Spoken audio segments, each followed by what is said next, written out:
In today's video, I'm going to show you exactly how to rotate a selection in Photoshop.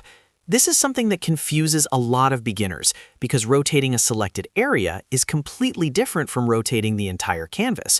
If you've ever tried to turn just one object in your design and ended up rotating the whole image instead, don't worry, I'll walk you through the correct way step by step.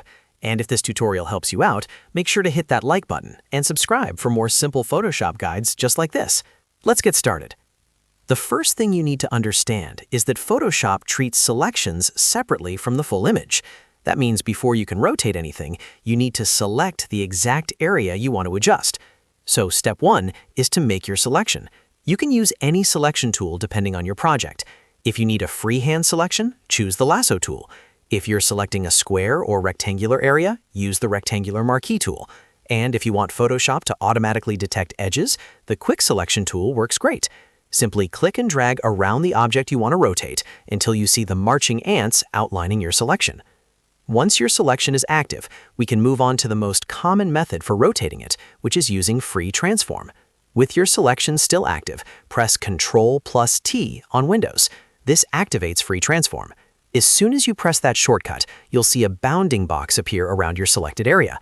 This box allows you to scale, distort, and most importantly for this tutorial, rotate your selection. Now here's the key step. Move your cursor slightly outside one of the corner handles of the bounding box. When you do this correctly, your cursor will change into a curved double arrow. That curved arrow indicates rotation mode. Click and hold, then drag your mouse left or right to rotate the selected object. As you drag, you'll see the selection turn smoothly in real time. Rotate it to any angle you need. If you want more precision, here's a helpful tip. Hold down the Shift key while rotating. This snaps the rotation in 15-degree increments, making it much easier to get perfectly straight angles, like 45 degrees or 90 degrees. Once you're happy with the rotation, press Enter to confirm the transformation.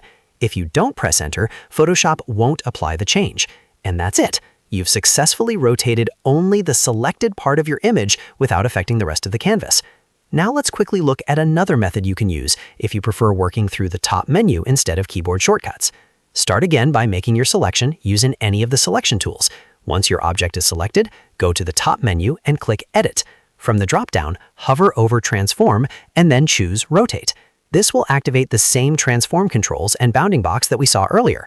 Just like before, move your cursor outside a corner until you see the curved rotation arrow, then click and drag to rotate your selection. When you're done, press Enter to apply the change. The result is exactly the same. This method just uses the menu instead of the shortcut. One quick extra tip before we wrap up. If you're working on a locked background layer and can't rotate your selection properly, make sure to unlock the layer first in the Layers panel. Otherwise, Photoshop may restrict certain transformations. So to recap, rotating a selection in Photoshop is simple. First, make your selection. Second, activate free transform using Ctrl+T or go to Edit, Transform, and Rotate. Third, drag outside the corner to rotate. And finally, press Enter to confirm. That's all there is to it. Now you can rotate specific objects, graphics, or elements in your design without touching the rest of your image. If this video helped you, make sure to like and subscribe so you don't miss future Photoshop tutorials. Thanks for watching, and I'll see you in the next one.